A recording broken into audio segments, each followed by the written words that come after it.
Coming up on CitySpan, wristbands are back for this year's expanded St. Patrick's Day Festival.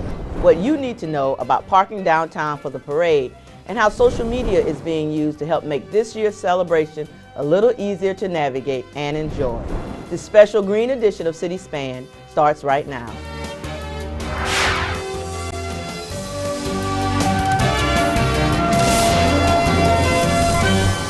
Hello everyone, I'm Margaret Williams. Welcome to CitySpan, your source for news and information about Savannah city government.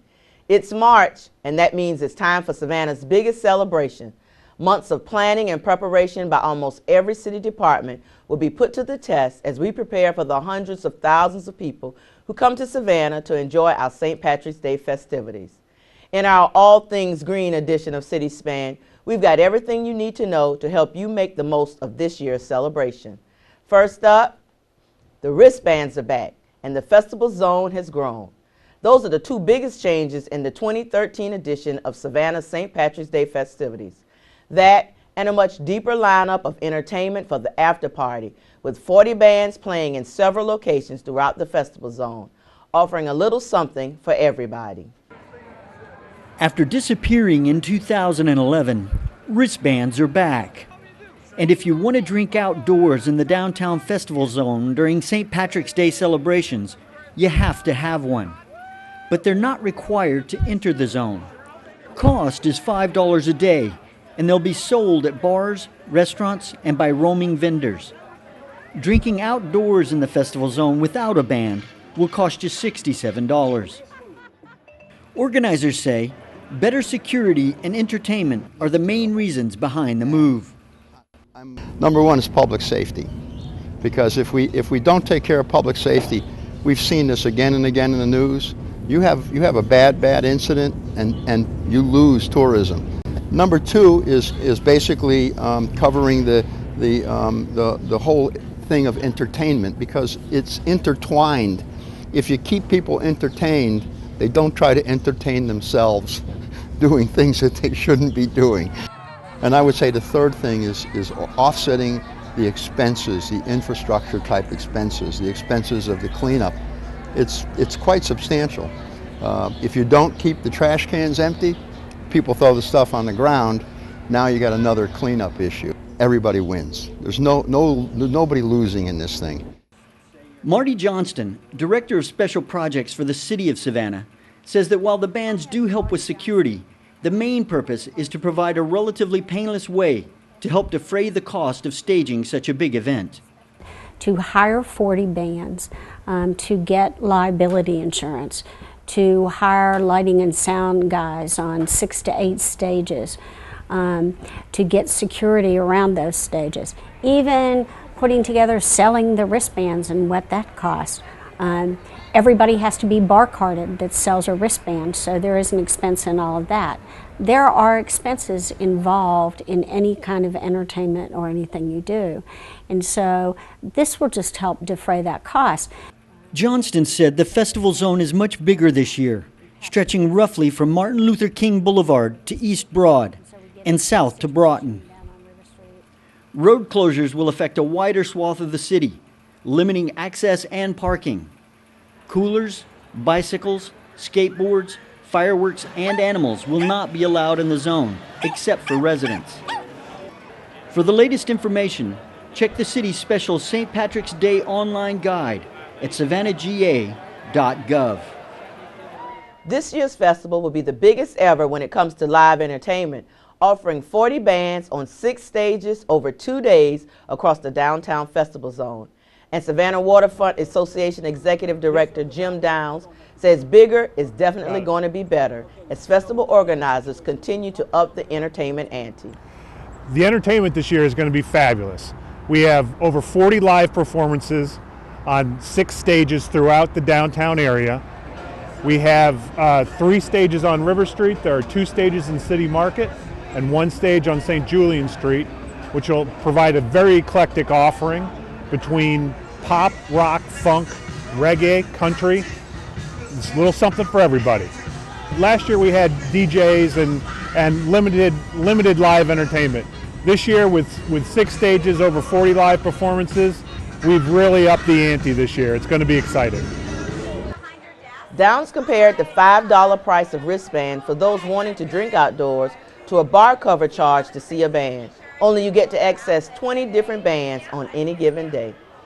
The cost of the wristbands as it associates to your entire day downtown, it's $5 for the day, 20 plus performances per day. Over that 2-day period, you're looking at $10 cover charge, if you will. But that's only if you want to drink outside. If you're choosing not to drink outside and you want to be in an establishment, that's not going to cost you a dime. This is your choice.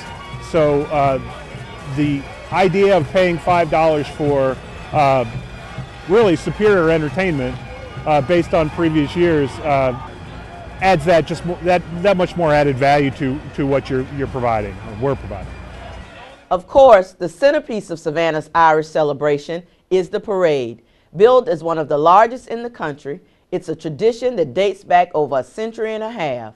Part of that tradition is the naming of the Grand Marshal. Jimmy Ray comes from an old Savannah Irish family with roots going back to the 1800s, and he's the second person in his family to have the honor of wearing the Grand Marshal sash.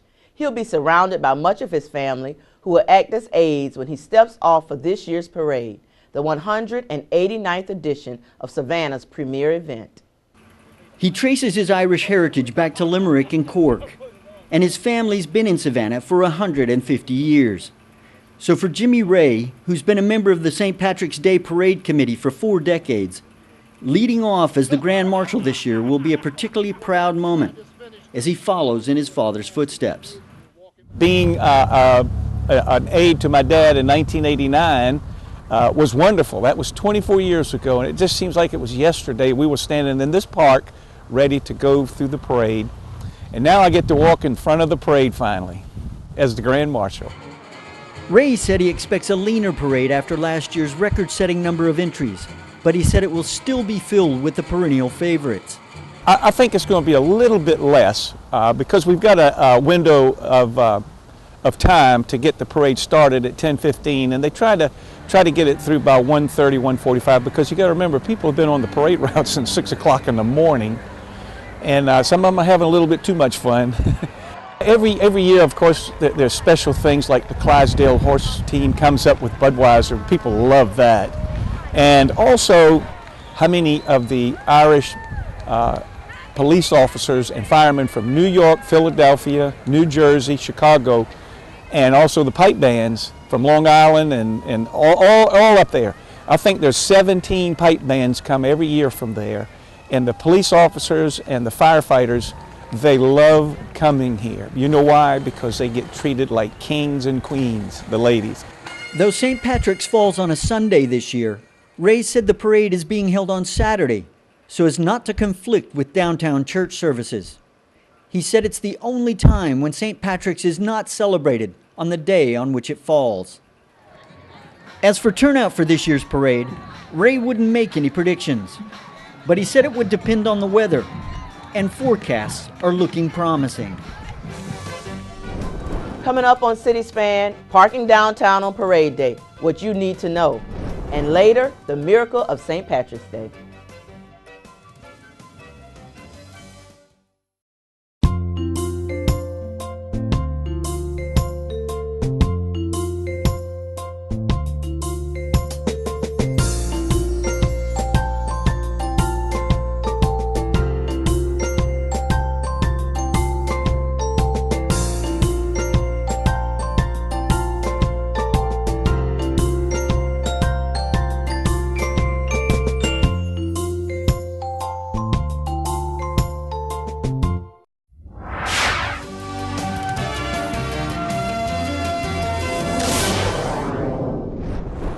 St. Patrick's Day is a time of celebration, and Savannah Chatham Metro Police will be out in force to make sure it stays that way.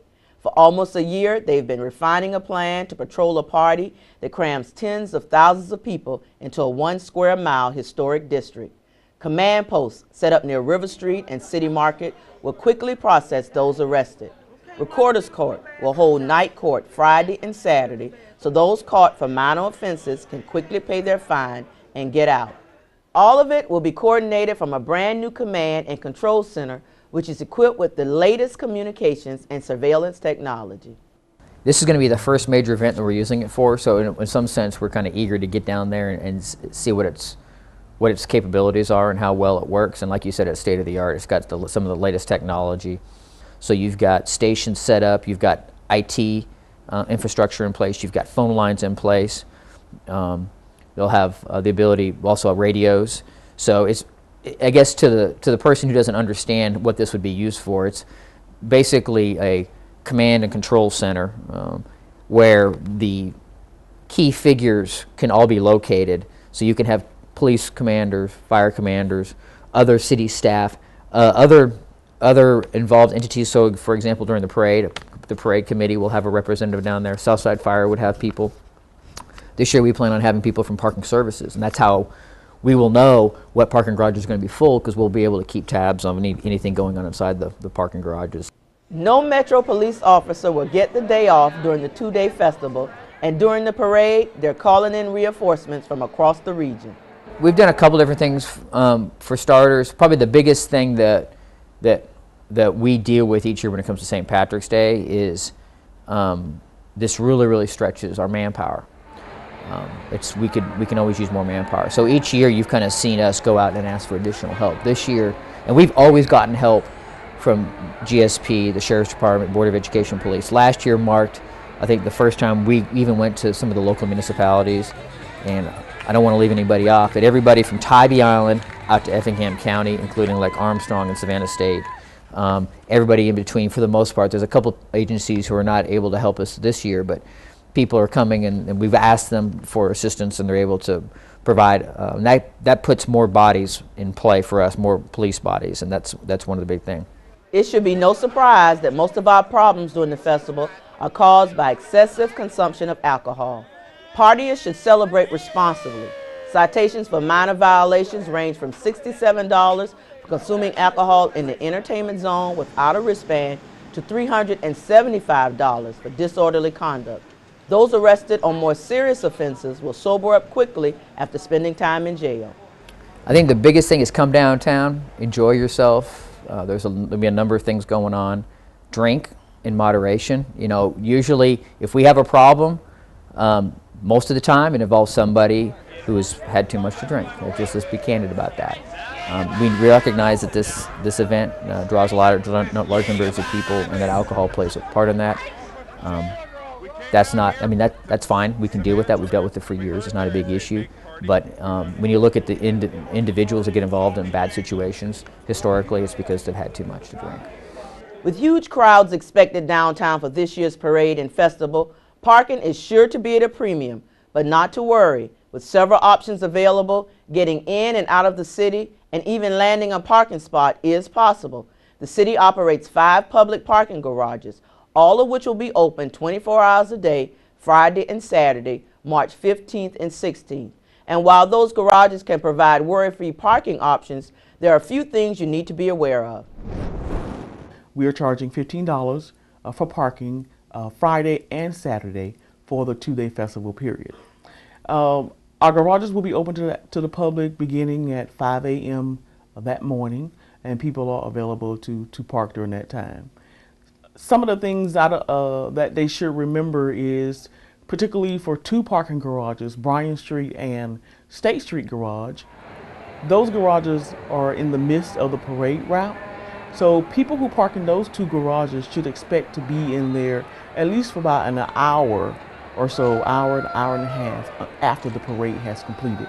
Because the police department has to make sure the traffic is gone through and sanitation has to make sure the streets are clean as the parade ends and they go by, we don't want to have anybody on the street until actually the police has allowed anyone to go out.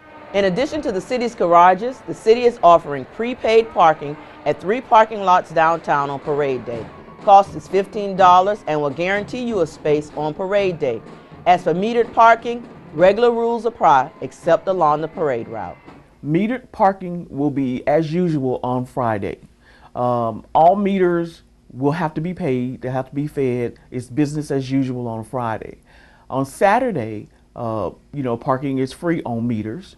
However, what we call safety violations, which are quality of life issues when it comes to crosswalks, fire hydrants, yellow lines, curbing. Those violations will be enforced on that Saturday from that morning till 6 a.m., especially 6 a.m. on the parade route, and then beginning from 8 a.m. to 5 p.m. that day during the festival, during the actual parade of that day.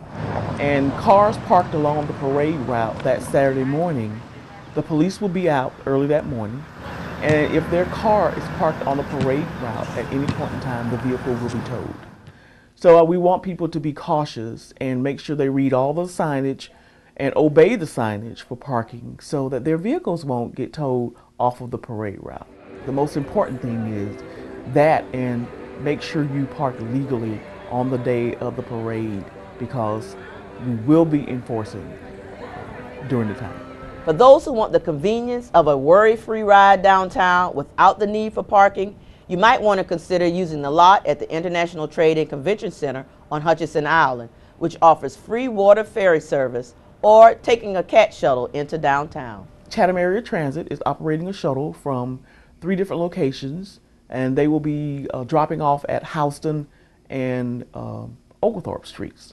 And the cost for that is $5. They'll be picking up from the Savannah Mall, they'll be picking up from the West Side, and then I'll be picking up from the Islands area. If you find yourself partied out and looking for a taxi ride home, the taxi stands have been eliminated. Instead, taxi riders are urged to head over to Broughton Street.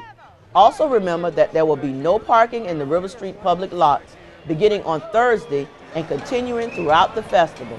And for downtown workers who utilize the city garages, spaces are guaranteed until 8:30 a.m. on Friday. After 8:30, you should still be able to park, but be sure you have your access card. For more information about parking in general, taxis, shuttle services, motor coaches, or any kind of transportation in and out of downtown, call Parking and Mobility Services at 651-6470 or 651-6477. You can also visit the city's website at savannahga.gov or follow us on Facebook and Twitter.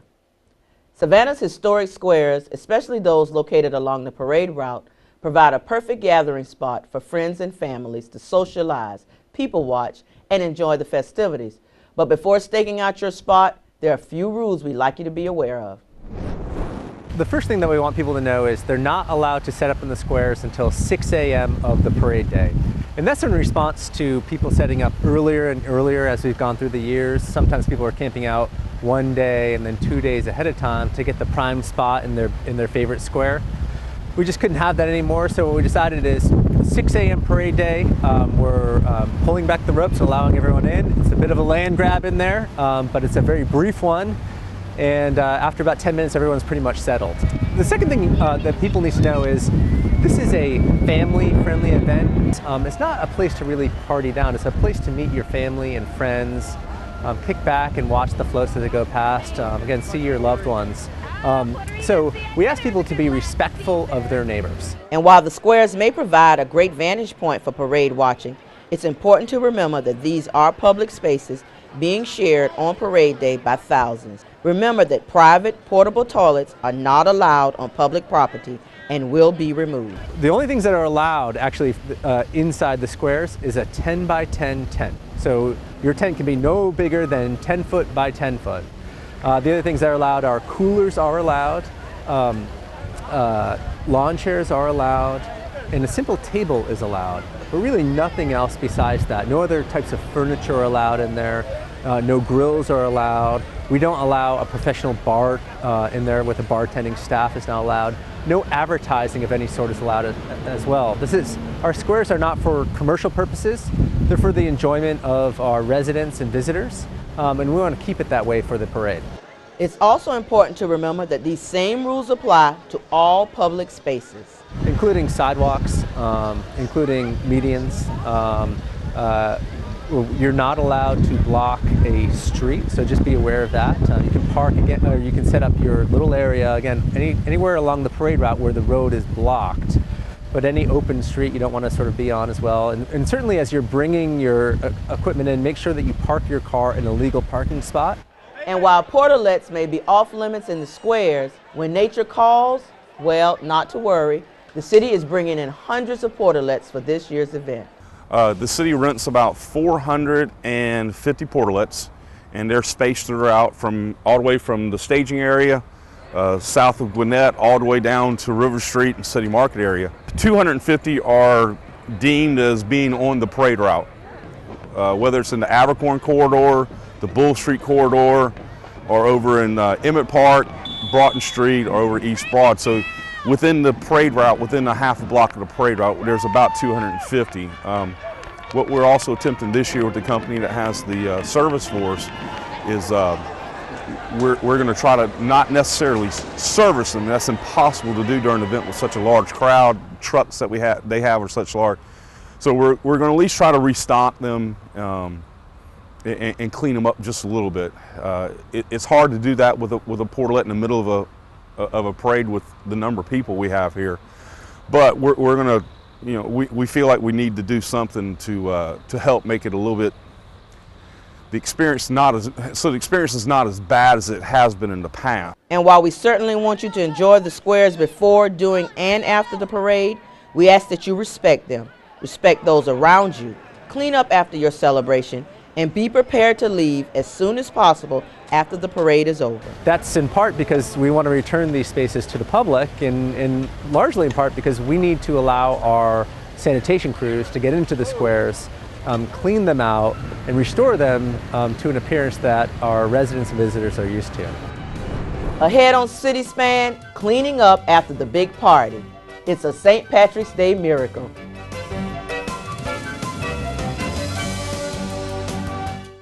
Hi, I'm Mary Osborne, a member of Savannah City Council.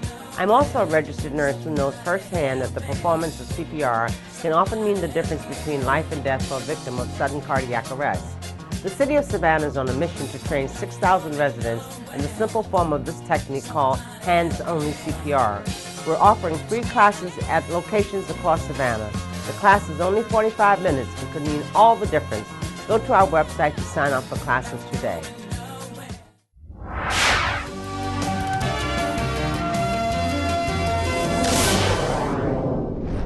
Welcome back to this special St. Patrick's edition of City Span. Putting on a parade and festival that ranks among one of the largest in the country requires months of planning to accommodate the tens of thousands of people who come to the city. Of course, with a celebration this size comes some inconveniences like road closing and other disruptions, so it's important that residents, business owners, and visitors have the most up-to-date information available.